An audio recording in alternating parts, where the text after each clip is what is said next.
it's been fun. I've really, really enjoyed doing this and being a part of the Maximum One team, especially in Paulding County. In Hiram, we got the best team anywhere, don't we, Don? So, I mean, it's been great. So, but we'll get started whenever you want to, Dana. And we've got Dave with us. Dave's going to kind of be filling us in on the state of Paulding County and what's going on, what's new, where we're headed, and those kind of things. He's also running for office, rerunning to be reelected. So I hope everybody will vote for Dave. I think he is the best candidate we have. Well, I think let's go ahead and get started. This is the Paulding Maximum Greater Atlanta Paulding Branch Sales Meeting on Tuesday, May 19th. And Herb, I'm going to let you formally introduce Dave, and we're going to go ahead and get started. Okay. Well, Dave, we appreciate you showing up. We appreciate you being here for us. Dave is the chairman, commissioner for Paulding County, has been for what, the last 4 years. And he is hopefully going to be a chairman for another 4 years.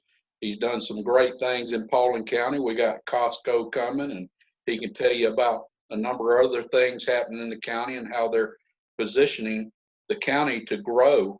And that's what we want to happen. We want it to grow, and we want businesses to come in here so more people come in here, hire in houses, and we'll be able to sell more homes. So I'm going to turn it over to Dave and kind of, if Dave, you'll just kind of give us a state of the county and, you know, what's going on and where we're headed in the future. Well, thank you for the invite. I don't know what we did without Zoom, do y'all? It's certainly nice to be able to get faces with voices. I don't have Zoom at my office, so I've just been working at home this morning until 10 o'clock. But it really, truly is great to be with you. I'm a 45-year resident of Paulding County now, out of the state of Tennessee. And just a couple things about my background as far as education. I got a civil engineering degree from Vanderbilt in Nashville. And Vietnam was underway at the close of my education there. And I joined the Marine Corps to go into aviation training and preparation for Vietnam.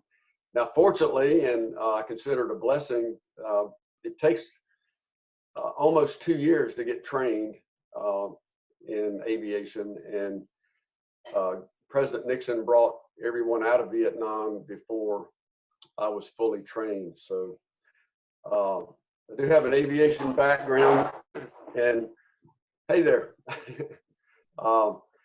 And you know, I love participation. If I were standing with y'all in person, like we did 3 years ago, you know, I'd want you to interrupt at any time, anything that was more interesting to you than other things. Just, you know, stop me or ask a question. Certainly don't think that you all want this to be some formal presentation. So anything that interests you, just stop me and say time out and ask about whatever you're interested in. Dave, I'm going to interrupt you for just a second. For those participants, you have the ability to unmute yourself and then mute yourself to ask a question, or you can type it in the chat. And if Dave doesn't see it, I will repeat the questions from the chat. Thank you, Dave. Sounds good, Dana. I was going to start out with talking about our logo that we designed back in my first year in 2017. We had used the old courthouse logo, which is really what Dallas, the city of Dallas, still uses.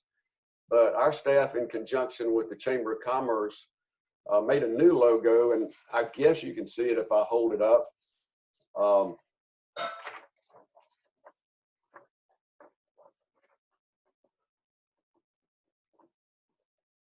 So it's pretty simple, but the words on there, as you hopefully could read, could y'all read it?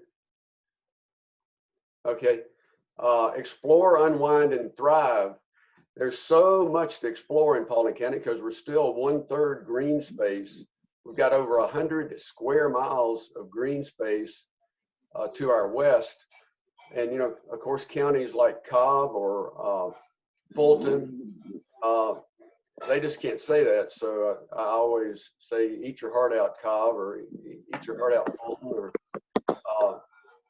even Douglas County. They don't have the amount of green space that we have. We've got that Silver Comet Trail, which I'll talk a little bit more about later. But my wife and I like to bike, so we'll get on there and go a ways on a pretty day. We've got a creek out there called Raccoon Creek that the Kennesaw State University and 4 other universities, along with our own Paulding County High School. Any of y'all go to Paulding County High School by chance? Hey, there's one. All it says for your name is Paulding 2, Paulding _2. That's Dawn. That's Dawn Dawn. 7. Okay. So this Raccoon Creek is a real environmental jewel. Actually, there's 43 protected species of fish in that creek. It's 21 miles long in Paulding County. We've also got the montane longleaf pine that's very rare, and it's got those big pine cones that, you know, some of them are 8 to 10 inches long. If you go out there and hike, I took my grandkids out there last. Hey, for me, I didn't know it was on the thing. Okay, is that Miss Carter? Okay. You can bring them home and make Thanksgiving crafts out of them. But again, just a real beautiful spot in Paulding County. Some people come to Paulding and they're interested in Civil War history, so there are battlefields there. They can go. How many of you been to the High Shoals waterfall? Herb and Dawn, yeah, and Patti. I got a call from a constituent over the weekend. He said he wasn't very happy. He said, Dave, there are 40 cars out here. Of course, it was a pretty day, and he wants us to finish up the parking lot and the chain link fence out there, which we're working on. So I can tell you a bunch of other stuff about Paulding County that make it a good place to explore.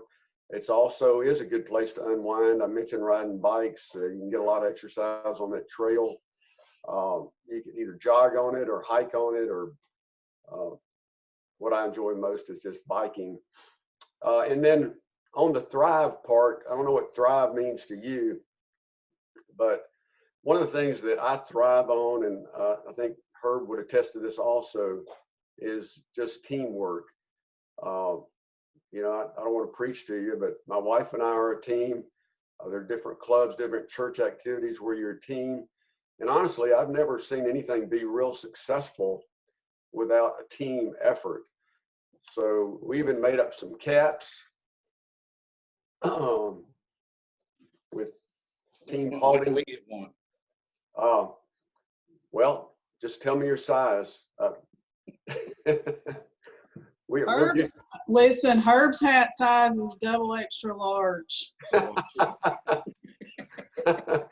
All right, 1 double extra large. Any other orders? I don't know with Herb leaving the county if he should even get one. What do y'all think? Oh, I'll be back and forth. Okay. All right.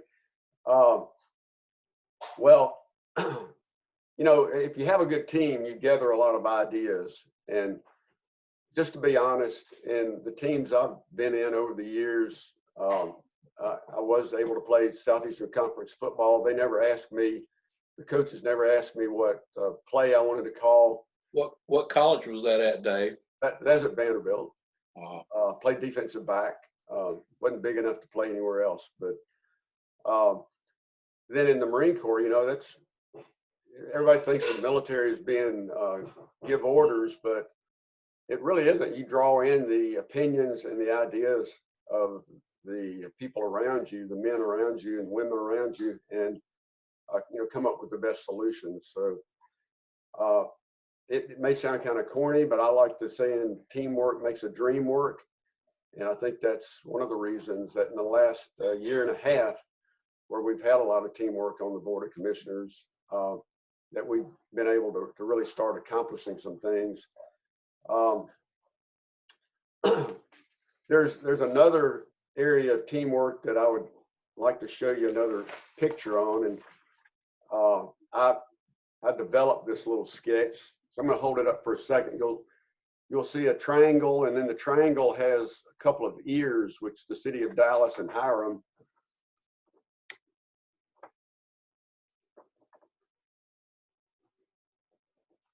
Okay. So you can see right in the center of the big triangle is the Economic Development Organization. And that's the day-to-day operations on attracting companies, businesses, light industry, manufacturing into Paulding County. We have a new director. I still think of him as being pretty new, February, out of Cobb County, a man named Michael Hughes. Any of y'all met Michael? I think I have. Yeah. He was very,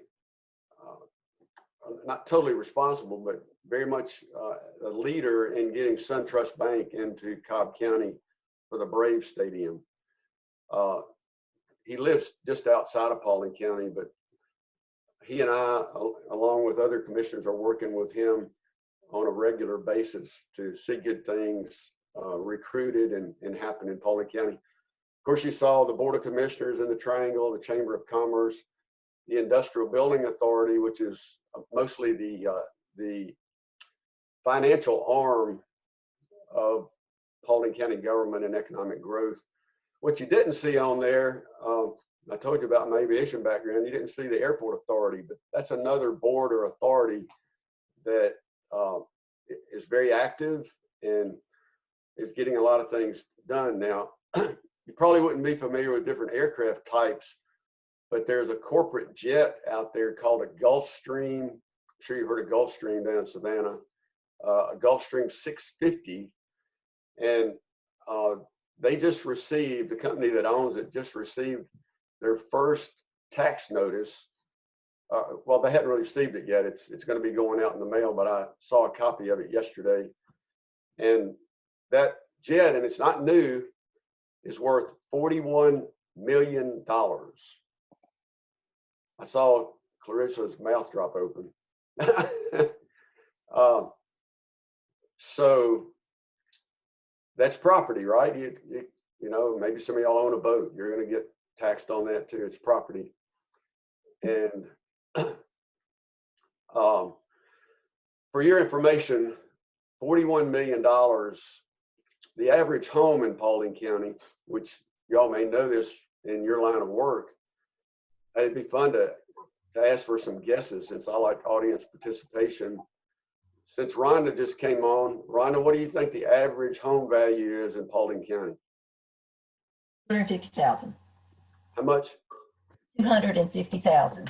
$250,000. And let's see, Clarissa, what do you think? 275,000. 275,000. Rhonda was closer. It's 229,000 is the average, of all the homes that the tax assessor sends out notices for. But if you do the math, that one Gulfstream aircraft that I was talking about is equal to 183 average value homes in Paulding County. Wow. And people, particularly in the other election, would ask me, well, why are you for an airport at Paulding County?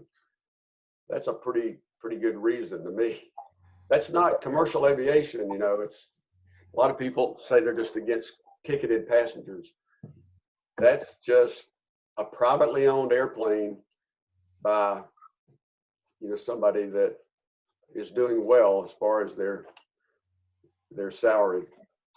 So, and then again, on that diagram, it had Dallas City Council and Hiram City Council. That's why it attaches, or to me connects to teamwork.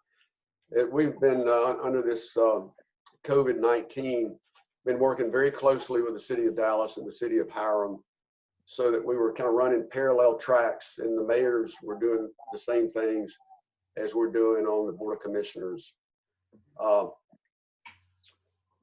And we, just a mention of COVID-19, maybe you're tired of talking about it, but we went step by step into it as a county.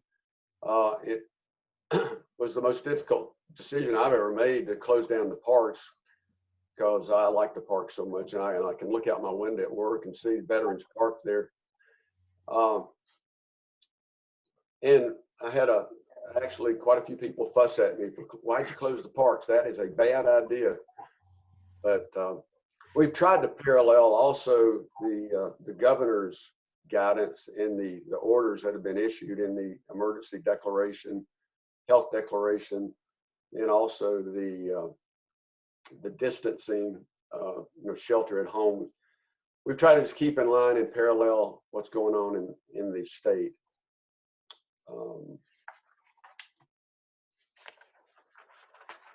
Anybody any questions at this point? Don't they have, when's the museum supposed to be out at the airport, and what's that gonna do for Paulding? Yeah. The museum's already got some, what do you call them up on the wall where you have displays? Yeah, just a display of several historical aviation, and back in world, even all the way back to World War I. But they're going to build a facility there right off the parking lot. But that's probably a year away, maybe 2 years away. They do have some aircraft. They have one bomber out there. That's the only one in the world. So they've already started bringing some of the equipment, some of the military ground equipment. And people come, believe it or not, I don't know if any of y'all are geared that way or aviation enthusiasts, but people come from other countries to see these things. The museum has been located in Floyd County. They wanted to be a little closer to the Atlanta area. So look forward to, that being a tourist destination in the next few years anyway. Okay, so I got an archery target here I'm going to hold up. And to me, this is something I look at every day. It's right beside my desk. And I want you to look at it for 10 seconds or so, and then tell me what the problem is.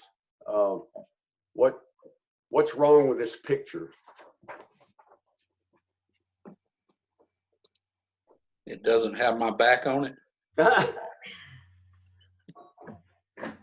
Can you read it? Herb, that would be a good thing. Can you tell us what It's hard to read, Dave. All right. Well, we'll just keep holding up. The legs are education and government services, the legs of the target. And it mentions long drives to work at the top. The yellow part of all the circles indicates commercial, industrial. The part of the tax base, if you take the whole circle as the tax base, the yellow is commercial. So what does that make the red? You can't read it. The red is the complementary. That means what it takes to get to 100%, which is 88% in Paulding County. And I'm sure you've noticed that the yellow in Paulding County is quite a bit smaller than the yellow in surrounding counties. Even even Polk to our west, and therefore farther from Atlanta, is 28% manufacturing and commercial. And then all the other four are all up in the 30s, from 32% commercial to 38% commercial. So there's a couple of problems there, and it's probably not something that you all are very concerned about. If your residential grows faster than your commercial, then you're the only default for all the same services as far as public safety and other needs of the county, other services provided by county, is for a larger percent to come out of the back pockets, out of the wallets of the property owners, the homeowners. So that's just something. It doesn't mean that we need to have less residential. We've got it, and I've got 4 kids, and 3 of them still live in the area. So I definitely personally invested here. But what it does mean is we as a board recognize that we need to do things to improve the commercial side. Herb mentioned Costco. Getting Costco here was not just an easy demographic study by them. That there was problems with the owner, and I'm sure y'all experienced all these things in your line of work. A lot of negotiations, a lot of wrinkles that had to be ironed out and then some investment and some money to have skin in the game. The Board of Commissioners unanimously said we're willing to put in $500,000 for an upgraded traffic light and an easement to get out on the side road for better traffic mobilization. And you know what it takes Costco's to pay back $500,000? It takes them 6 weeks. So we offered that. They were looking at some other places, and then we get quotes from Eric Braun, who's the real estate chairman. They're located up in Virginia for the Costco's nationally.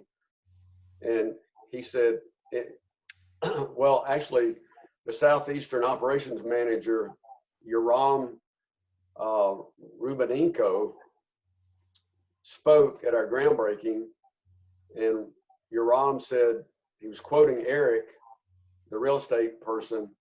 He said that Paulding County was the easiest, the friendliest, the most helpful jurisdiction that they'd ever worked with. And to me, that was saying a lot. But I've got something on Costco later. Okay. Any of y'all like to go to the parks of Paulding County? I mentioned a lot of people walk on Veterans Park. It's a half-mile round trip on a padded walkway. It's not asphalt or concrete. It's padded and very friendly to the joints. So we've got a lot of parks in Paulding County, and I'm sure homes that you all show. Are all y'all into residential or residential and commercial, or is Maximum One just? We do both, and agents, depending on their skill sets, can be in both commercial and. Yeah. So it's just a different certification, right? You have to be certified in both. Well, actually, Dawn just became commercial. I mean, not Dawn. I mean, Patti. Patti just got twinkled today and became a commercial agent. So congratulations, Patti. Congratulations. I lost a job once with Eastern Airlines. Y'all remember them? Yes. Yeah, they well, many times. They went bankrupt in '89. So I started studying to get my certification as an appraiser. But as you all know, you have to log your hours and get so many hours. So I went off to something else before I really got very deep into that. But it was interesting. I learned all about comps and those things. And really have a respect for what you all do. So a lot of the parks that we have, I'll just hit on this real briefly, are important to neighborhoods, aren't they? If you live near White Oak Park on the Maverick Road, that used to be a cattle farm, and my wife and I go over there and walk around. Some people fish. There's equipment to play on. And then some of our parks are more sports oriented, like Brawley or Taylor Farm. It's kind of a mixture. But I'm not going to name all the parks for you. You know, we got a lot. If you show houses up north, in the Bentwater, Senator's Ridge, Seven Hills, Nature Walk area, the county owns 164 acres there. If you go in the entrance, you go up to the transfer station. Any of y'all ever been to the transfer station up there? Patti and Herb have. So it just pushes household garbage off onto a trailer and takes it out to another county. It's not a landfill where you bury it anymore. It was over 5 years ago. But anyway, we want to take that acreage and possibly turn it into a park. We'll probably put it on the ballot in November to see if people want to do that, or we could just keep it passive for equestrian activities and hiking and just some other passive things that families like to do.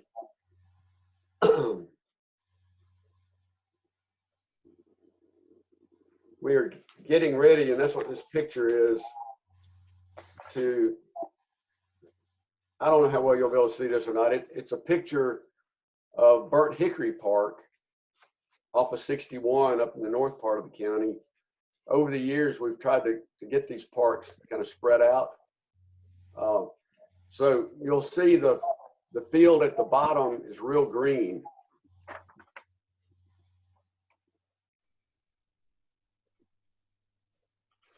So that's Burnt Hickory Park, and that green field is turf. It's our first artificial turf field in Paulding County, and it costs about $500. I'm sorry, that'd be a good deal. $500,000 to build that. This one is for special needs kids, some handicapped kids. They get first priority. If they don't schedule it, then any of the other kids, coaches and all can schedule that field. But again, you make back that $500,000 by not having to mow it, not having to fertilize it, for the maintenance. And Brawley, you know where Brawley Park is? It's where the animal control.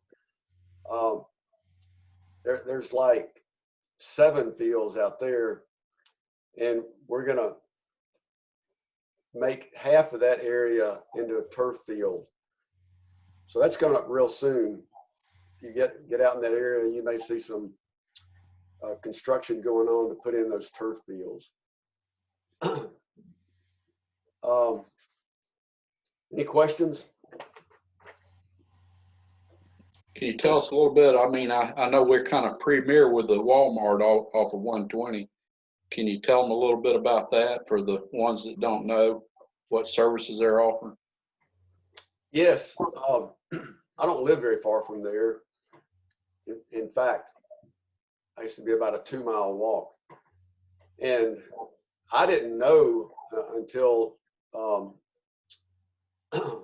Mr. Oz, he came out for the dedication of the clinic, the health clinic, and also a veterinary facility. So I guess a veterinary clinic are there. Any of y'all been there lately? She's just going there to get her dentistry done. Yeah. So you already done that? Judy's went yesterday. Yeah. But that's the first one in the United States, the first Walmart clinic to open up. So it's kind of a pilot program. And I really don't have any feedback on how well they're doing. I'm glad to hear Judy Haynes went in there. I was joking around when we were dedicating it, and the parking lot was jam-packed full.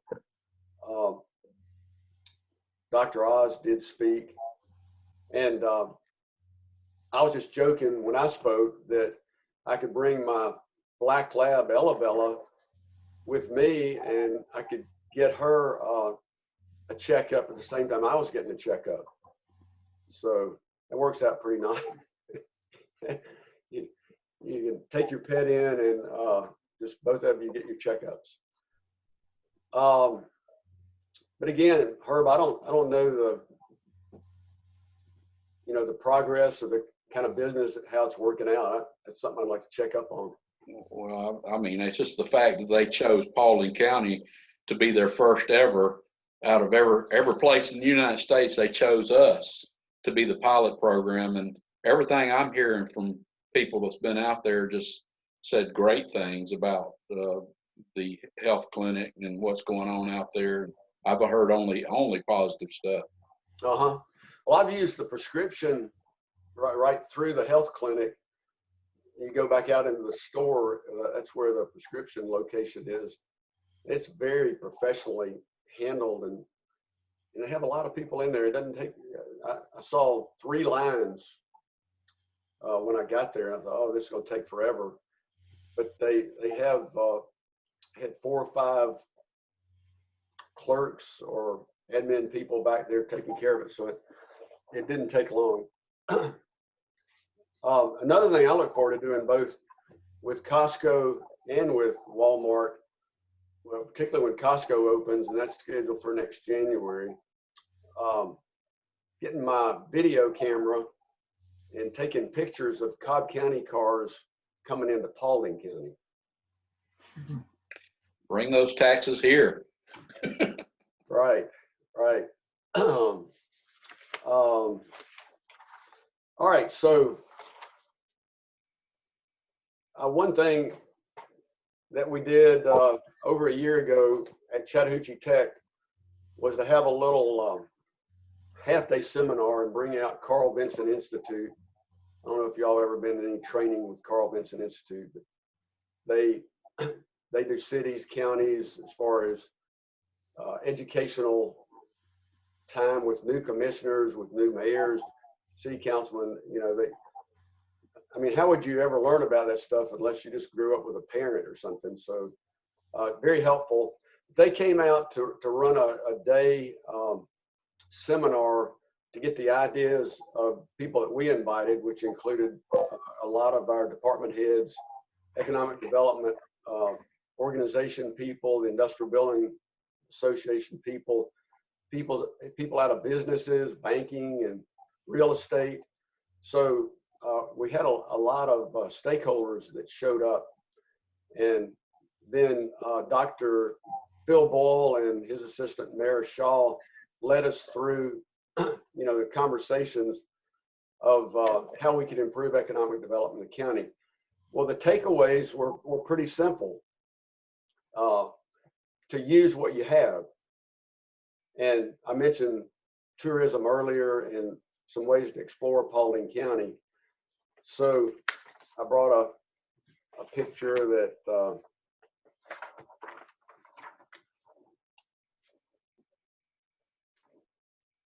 so that's the Silver Comet Trail at the Tara Drummond Trailhead, where you can head toward that tunnel we were talking about. And so let me play another little guessing game. If you already know, just go ahead and guess and you should win. So Amee, how many people a year get on the Silver Comet Trail? Gotta unmute yourself, Amee.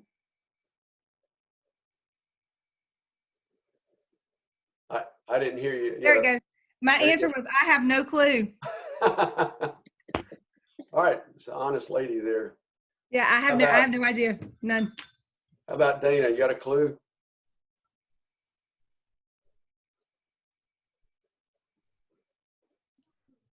A year?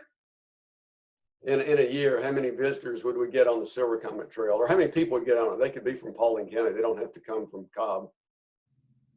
3,279. You just gave her best Price is Right answer. Yeah. 3,200. Okay. How about you, Patti? You're muted, I think. Patti? 12,000. 12,000. Okay. You're going to be floored. 650,000. Wow. Come out to the Silver Comet Trail. And I was closer than Patti. okay, well, Herb, get her address and we'll send her a gift card to get some ice cream. Okay.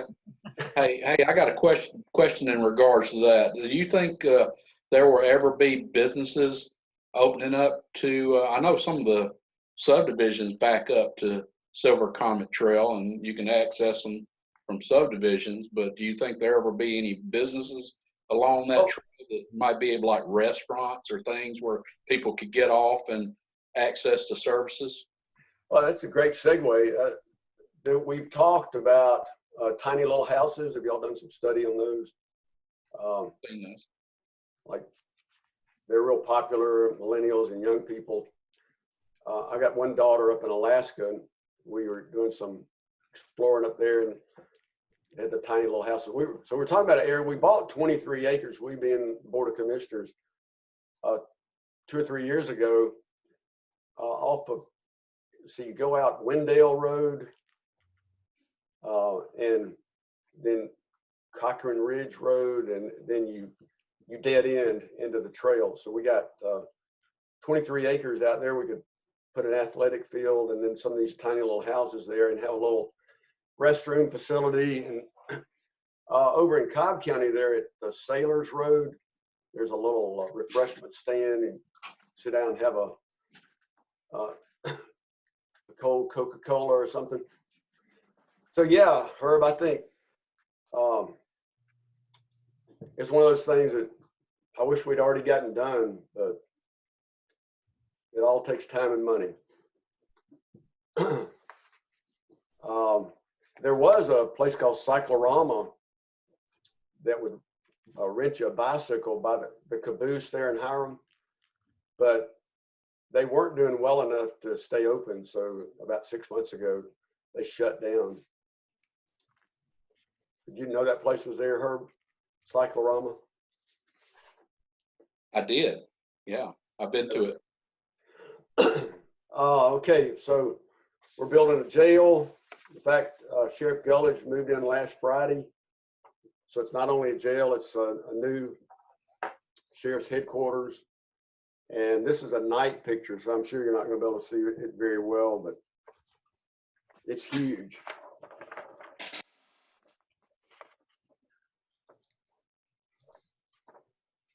That's huge.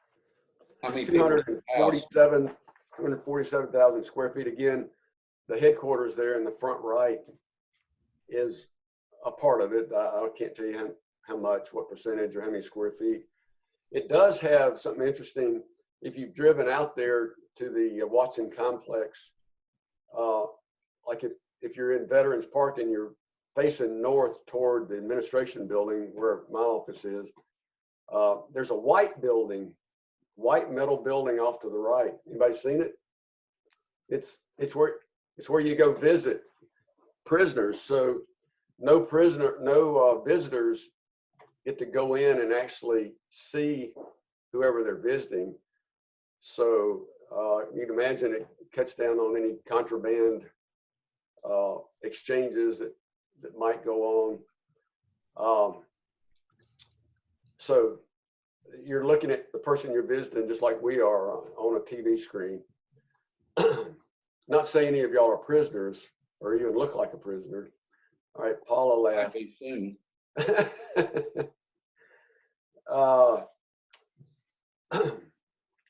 The inmates come on June the 1st.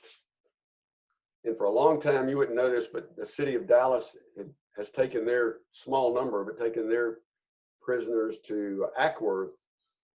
And that's kind of a long story why they started doing that. But because we've got better teamwork and better relationships with our cities, they're going to bring their inmates back to this Paulding County Detention Center.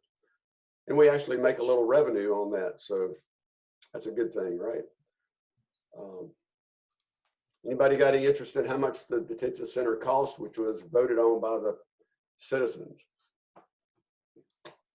No interest? $1 million. How much the new jail is costing? Is that what you're saying? Yes, ma'am. Probably about $100 million since the courthouse was about 60. Well, it's a little bit lower than the courthouse at 58. Oh, wow. I was way off. Good thing I don't list houses anymore, huh? You weren't that far off. He just keeps it straight. Okay, maybe the best for last. I don't know. It's up to the holder. So Costco is the second leading Retail.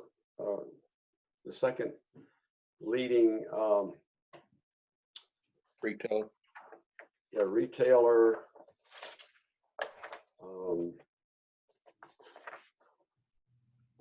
You said they're opening up in January? Yes, it's the second largest realtor in the world, Walmart being the first. And they, on a 3% SPLOST tax that, you know, we have on every dollar spent on sales tax in the county, of the 7 cents you pay, 3 of that goes to the county, education and parks and rec and law enforcement stuff. And 50% of that comes from people from other counties. So Costco, the typical Costco this size brings in $5 million a year. So, you know, we really need that in Paulding County. It will help us offset that, or help a little bit in the offset of that imbalance of that archery target that I was trying to show you.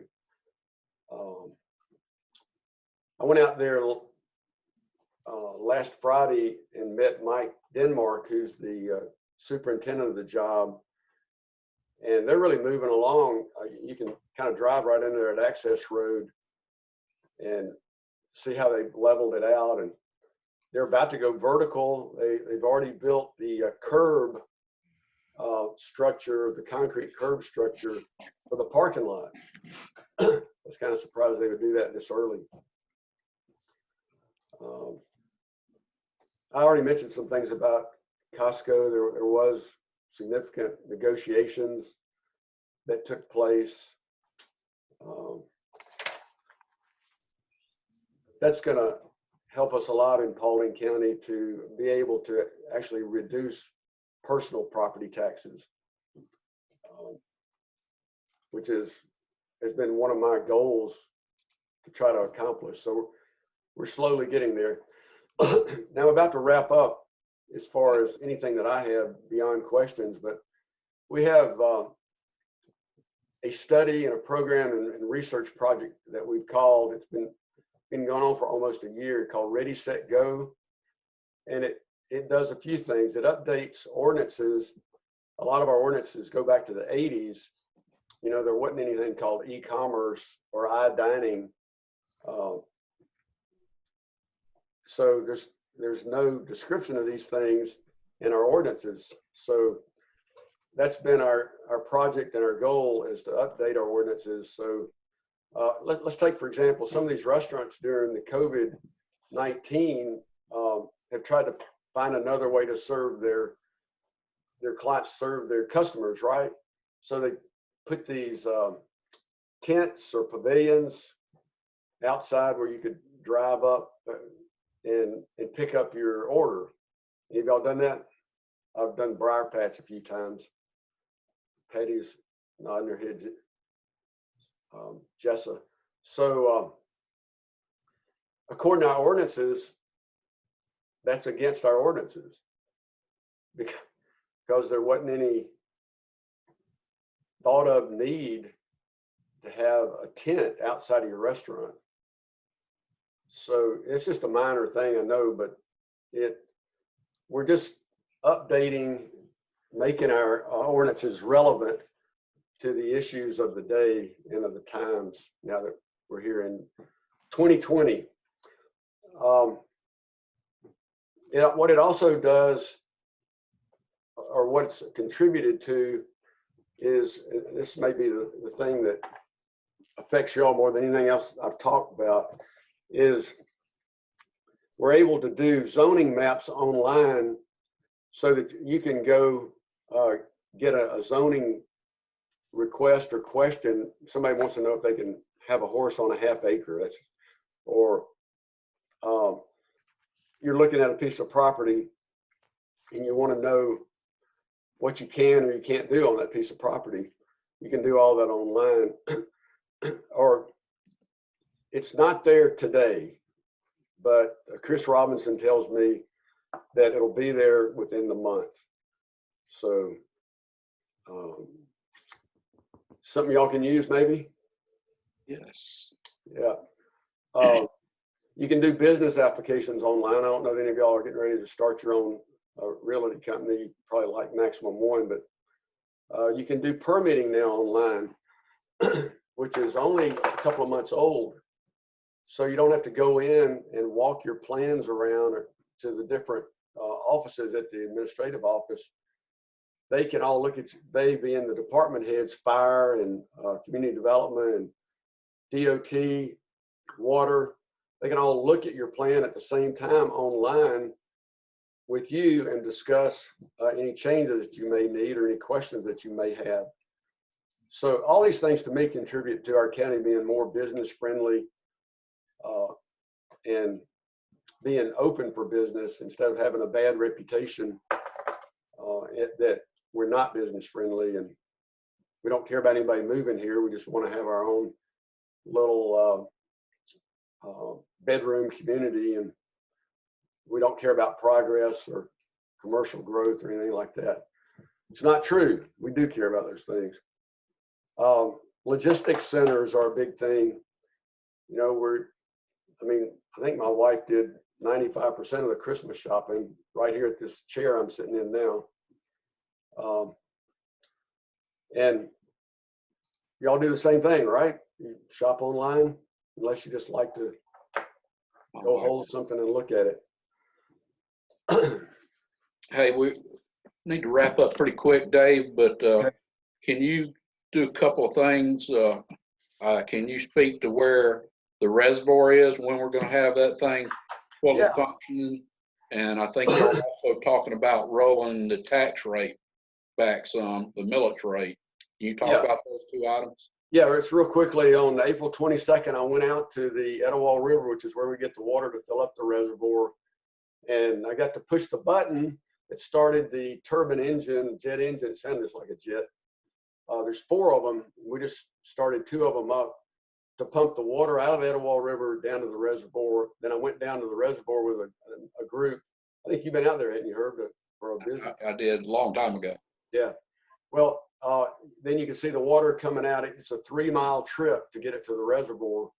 And so you fill it up to 1/3. Then there's this process, you test it, and then you fill it up 2/3.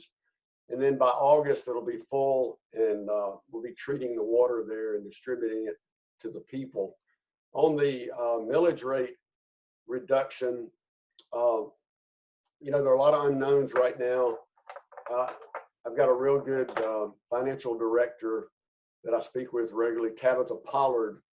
And, you know, right now the revenues look pretty good, but since we know not only our county revenue is going to be reduced, but also many citizens have not been able to work. There's just a lot of unknowns. And so I, with the polling of post commissioners, want to roll the millage rate back so that there won't be any tax increase and even a small tax decrease. If you are into millage rate and mathematics and calculations, it's what it was this year is 6.1 mills, and it's going to be rolled back to 5.6 mills. So y'all understand if somebody's assessed home value goes up, they can still get a bill that's a little bit higher, but you know, with this, we feel like we can still provide the same services and protection of families, and particularly our first responders and all that. I've got a lot of other things that I could talk to you about as far as what I consider accomplishments. Maybe some of you, we got except for Herb and me, all ladies, but you're married to somebody or have a relative in public safety, the sheriff's office or fire, and 911 and the marshal.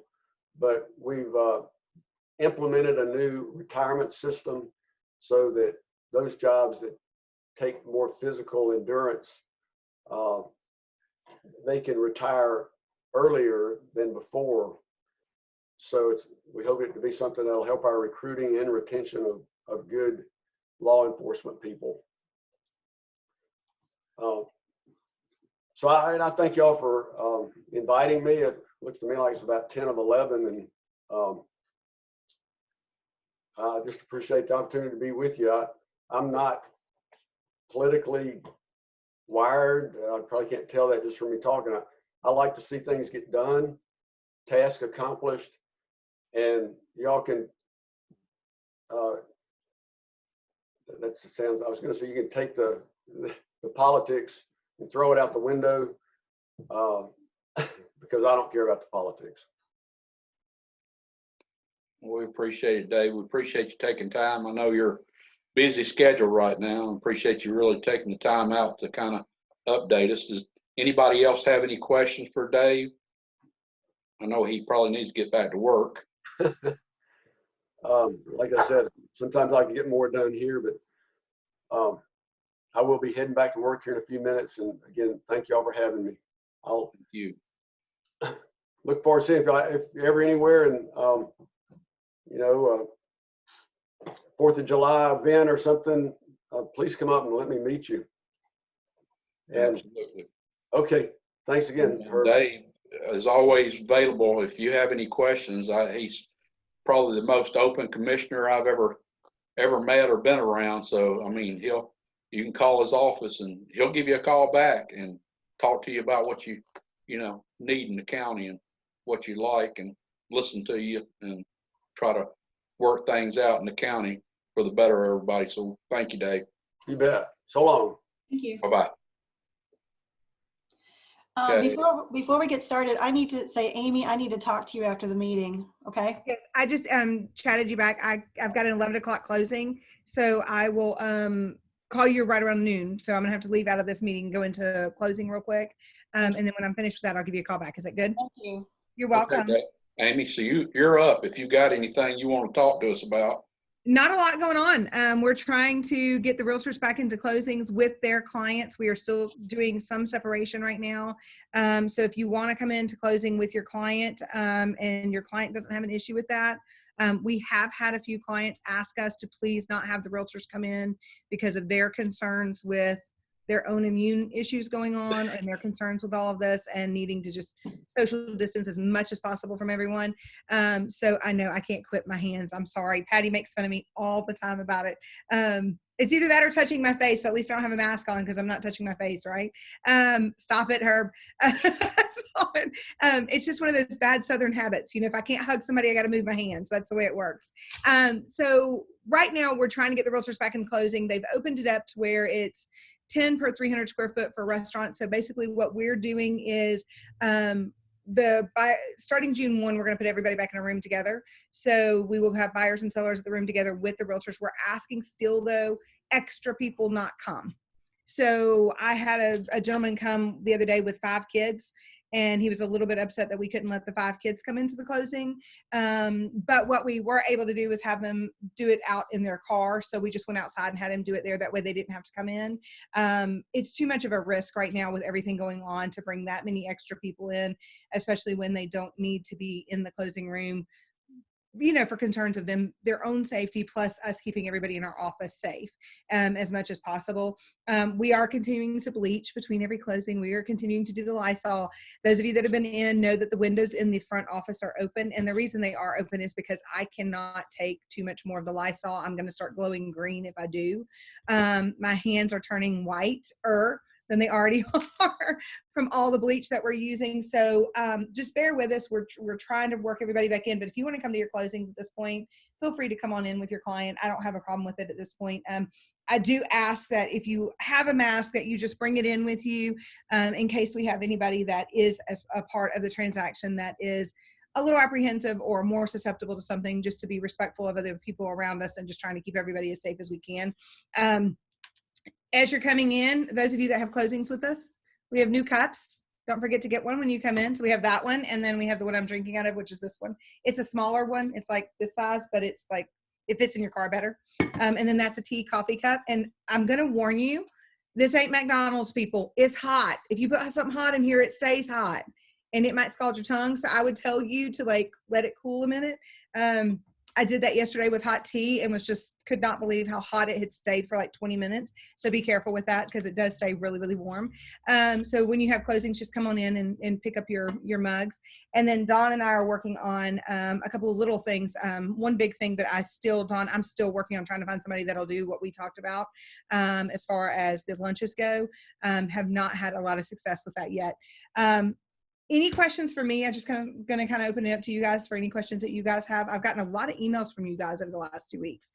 It seems like things must be picking up for y'all a lot. Lots of calls, lots of emails, lots of strange things going on in the real estate market right now. I'm just going to go ahead and tell you, I firmly believe, and I am probably more positive than most people are with this, but I firmly believe July 1 is going to be our March 1, our normal, March 1, where we're just sort of going gangbusters with everything we have going on.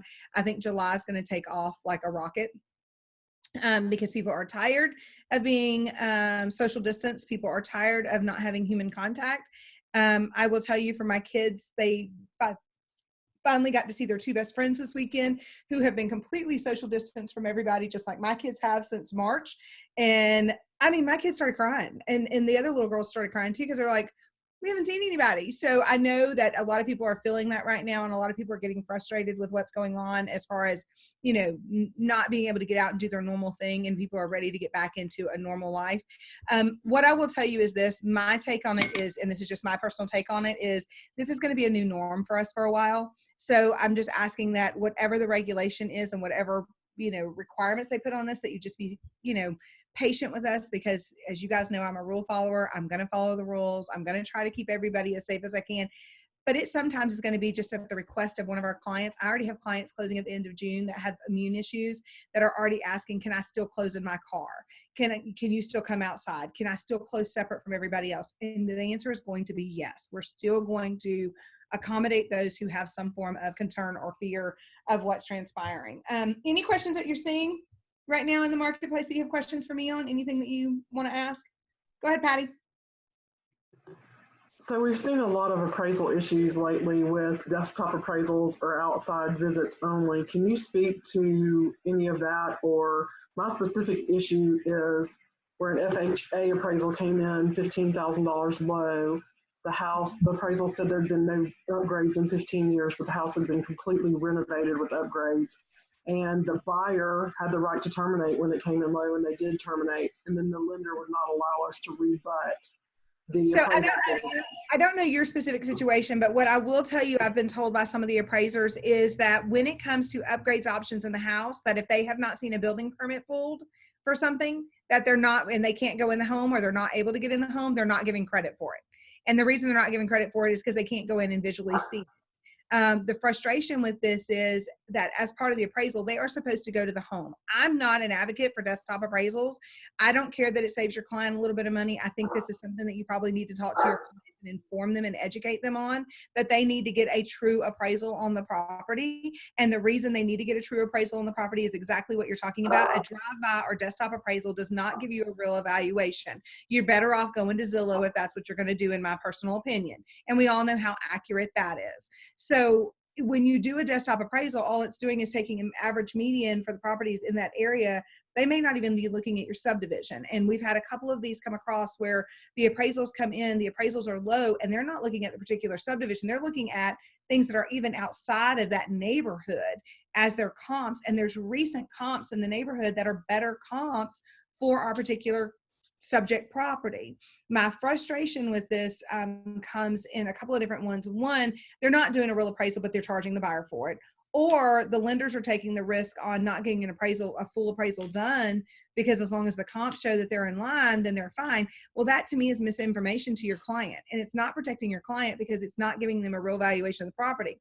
So someone buying this property looks at a desktop review and says, oh, I'm buying a house at 380, but it's showing it's 400. Well, so does Zillow, but that might not be your real valuation. And unless an appraiser goes to the home and looks at what that home has, they're not going to know. The biggest issue that I'm seeing right now, though, with the appraisers is with these desktop reviews or drive-by, what we call the drive-by appraisals, is the situation where they have done work, but they didn't pull permits. Well, a lot of the upgrades options don't require a building permit be pulled.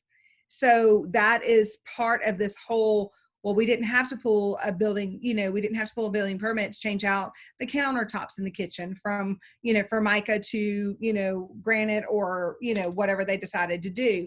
We didn't have to pull a building permit to pull up all the carpet and put hardwoods throughout. We didn't have to pull a building permit to replace cabinetry. We didn't have to pull a building permit to, do all these extra things that we did that aesthetically make the property more valuable. But they did. So I would just really caution your buyer. It's about educating your buyers, because bottom line is it comes down to what the consumer is willing to pay for and what they're willing to do. And it's just the same thing with the surveys. We tell everybody to get a survey, right? I've had 3 people call me in the last 2 weeks telling me that their realtor recommended they not get a survey. Now, I know the realtors and I know who handled the closings. And I know for a fact they would never have told their client to not handle a survey or not get a survey. In fact, one of them had them sign your maximum one. Yes, I want title insurance. And yes, you've told me that it's important to get a survey form. But of course, if an issue comes up afterwards, they didn't get a survey, and who are they going to blame? You. You're always the scapegoat. It's easy to blame the realtor, right? So I would just be cautious and try to educate your client. That's all I can advise you to do. I just don't think it's a beneficial thing for them not to get a true appraisal. I will not buy a property without a true appraisal. I will not buy a property without a survey. And I'm not buying a property without title insurance. So I just think that there's just too much risk out there for them to do that. Now, is it a risk for the seller? Yes, but also there's a big risk with the seller going on with our contracts anyway because of the liquidated damages clause, and they can kind of just get out of the transaction anytime they want to, with loss of their earnest money and potentially loss of their payment of commissions that were earned on the transaction. And for some buyers, they're willing to do that. Does that make sense? Yeah. Okay. Any other questions for me? Any other comments? Dawn, are you back in the office full time now? Oh yeah. Yes, ma'am. Woohoo! Okay. I will reach out to you today. I have one restaurant that said that they might be willing to do it, but because of all of this stuff, they've just opened back up.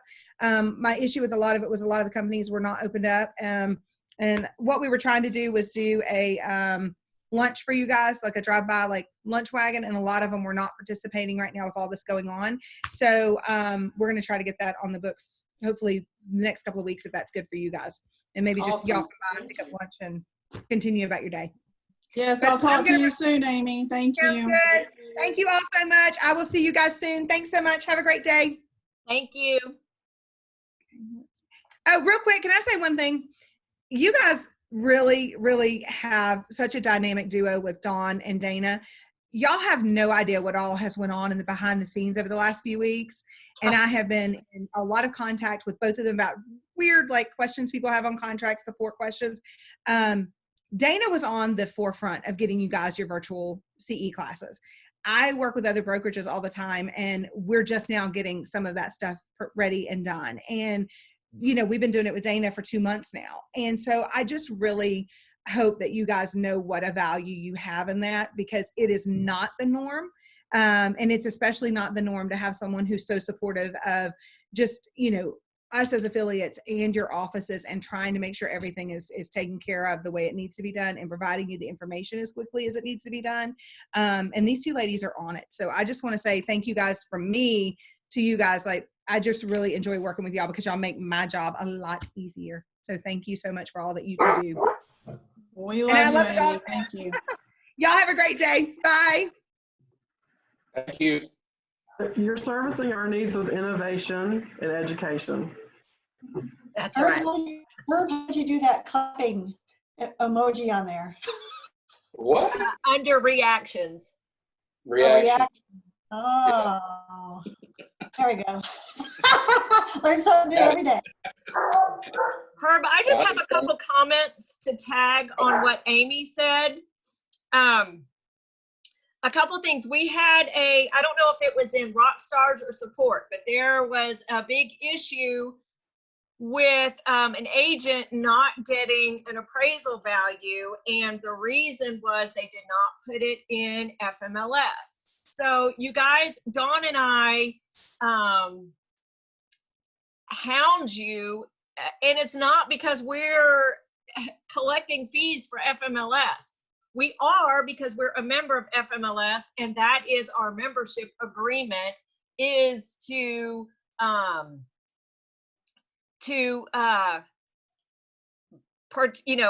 be a good member of FMLS. But you guys, you're hurting yourselves by not putting properties in FMLS. You're hurting your own comps, and then you complain that it doesn't appraise. Well, it doesn't appraise because it did not get fair market exposure. Because we are still in a fast market that you guys are, and it's probably not y'all on this video, but y'all are saying, well, I don't want to put it in FMLS. I don't want to have to pay the fees, or I don't want to do the extra work, put it in FMLS or Georgia MLS because I already got a contract on it. You're hurting yourself now and in the future by not establishing comps that an appraiser can use. And in that question, there was an issue that they did fight the appraisal, and they did use they went back to public records, and they still did not win the appraisal. And the deal, I don't know if it fell apart or whatever, but you guys, please, we're doing that. We're not FMLS, but we're doing that to protect you and to help you guys in the future. The other thing I want to comment on is the COVID-19 forms that Amee Davis helped us come up with, the showing protocol, as well as the buyer brokerage addendum. At this point, based on the governor's orders, it is your choice if you want to use them or not. We are not mandating that you use them. And even with back a few weeks ago, it is still ultimately your public person's choice. However, if they do not want to use them, you need to get that in writing, that they don't want to use them or do want to use them. Open houses, y'all can have open houses if you want. I strongly suggest that you get something in writing from the seller agreeing to an open house and any sort of limitations with numbers of people or so forth or so on, protocols, that you get that in writing. Additionally, based on what Amee was talking about with the survey, we've had a huge issue with an agent and buyers not getting surveys. She did have both sides of the deal. It was an E&O lawsuit that we won, and it was an ethics case that the hearing was last week, and we won that. However, it cost us and the agent time, money, stress, tears to prove our point. It all would have gone away had she used we provide for you guys the service recommendations. It is in the reference section of Paperless Pipeline. It is a place where you say, and it is mostly buyer directed, I choose to have a survey, yes or no. I choose to have the home inspected by an independent home inspector of my choice, yes or no. I choose to have the roof inspected, yes or no. I choose to have a radon test, yes or no. You guys, you will really, really, really save yourselves time, energy, money, tears, heartache, stress if you just use that as part of your practice with every buyer, to get every single buyer to sign that. Like I said, we did win, but it was money, stress, tears, time, energy, effort. And the GAR contracts and the RE Forms contracts have so much verbiage in there that protect y'all. But nevertheless, it still, she lost a relationship with the buyer. And at one point we were sort of at odds with the seller because she advertised the property based on what the seller had told her. So it was just a mess. So we have documentation out there for you guys to use to protect y'all. That's it. Well, thank you, Dana. Thank you. All right. Is anything anybody want to add to this meeting today, or questions on anything? This is y'all's moment. Rhonda, Patti, golly, y'all usually have something to add. I just want to say thank you to Don for listening to me last week, and also Dana yesterday, listening to me. The saga is continuing. So Amee is going to get the next installment of it, just an FYI. So cross your fingers for me, okay, everybody? So anyway, thank you, Don. Thank you, Dana. There's not a prayer reaction, or I would put that up there. So, yeah, hopefully everything, it seems that everything's getting tougher and tougher in this business, and sometimes dealing with other agents and the lenders and contracts, you know, dropping out. Oh, we're talking about family property that has been swizzled around for years and never was officially done properly. So I lost 2 contracts because the lenders went up on their rates, or not their rates, their requirements for what they had to qualify for. I mean, we were in the last week about to close, and we lost a couple of contracts because the lender went up and we couldn't find anybody last minute. So we ended up having to terminate the contracts because of it. So it's tough right now in this market. So y'all hang in there. I mean, it's busy. This has been as busy as I've ever been. I don't know about y'all, but I've been really, really busy and moving forward and continue to move forward. So here and in Alabama. So, but I appreciate everybody here. It's been a pleasure working with all of y'all, and I will continue to be on the team meetings, and nothing's going to change from that standpoint. But I think Patti and Sandy's going to take over the next meetings, so they'll do a great job. I always have. So Patti can add to her 500,000 things she does now. Well, I just gotta say that, Herb, you have done an amazing job with team meetings over the years, and Patti and Sandy have some big shoes to fill. Big shoes to fill. That's exactly how I was going to put it. Well, I'm still here for you. I'm not going away. Y'all know my That's a phone. good thing. I got Alabama shoes to fill. That's right. It's a different market over there. Let me tell you, 2-page contracts are a lot easier, but they're scary. As the compliance broker and the qualified broker for Alabama, you ain't kidding. I was going to say too, just to echo what Amee said, I had an agent who, she and I had a contract start back in March or whatever, I don't remember now. But anyway, she was telling me how her broker was telling them not to go out and show houses, to not do all this stuff. I said, no, you're an essential business. You are allowed to do this. And she said, she was asking me, I said, my broker provided me a letter, and I tooted our horn, you know, and I copied and pasted the official verbiage from whatever you sent over from Kemp or whoever told us we were essential businesses. And I sent it to her and I said, get your broker to write you a letter, but we are essential businesses. So anyway, again, to our company for being so proactive on things like that. Thank you, Dana, for all you do. I was proud of Maximum One. We're ahead of the curve.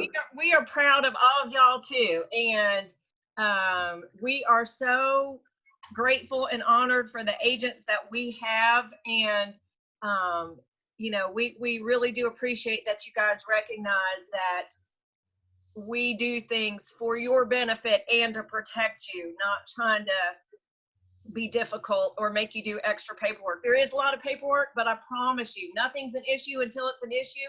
And when it's an issue, we've got all that protection for you because of, you know, Dawn's notes and emails to you and tasks in pipeline. That is all, you know, for your protection.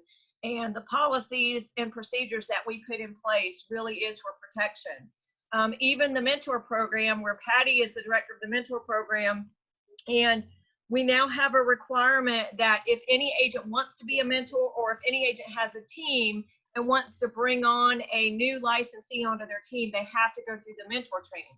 That protects all of you so that we don't have some brand new licensee doing business in the name of Maximum One, not knowing what they're doing. So again, we do everything keeping you guys in mind. So thank you all for recognizing that. And I just want to say, Herb, thank you so much for all that you've done as team captain. And Patti and Sandy are going to be the new team captains for Paulding. And all of you guys in that office are so helpful and do all kinds of things to help. So We just appreciate everything that everyone has done.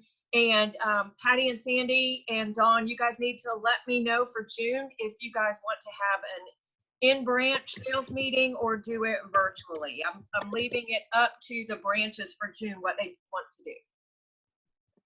I think we'd like to do it in branch. Okay.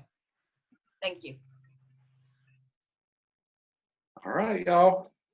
Well, thanks. Y'all have a great day. Go out there and get some business. Let's do it. Bye, y'all. Bye. Thanks. Bye. Thanks, everybody. Bye. Bye.